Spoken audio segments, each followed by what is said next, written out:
നക്ഷത്രലിപിയിൽ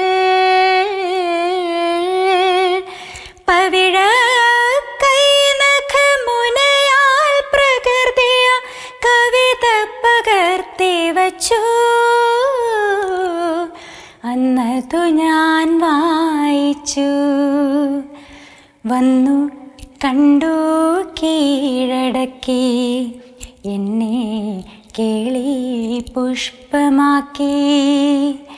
ശ്രാവണ ചന്ദ്രിക പൂച്ചൂടിച്ചു. ഭൂമി കന്യക പുഞ്ചിരിച്ചു.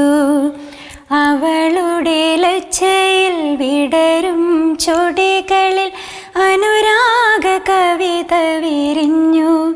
ആദ്യത്തെ അനുരാഗ കവിത വിരിഞ്ഞു.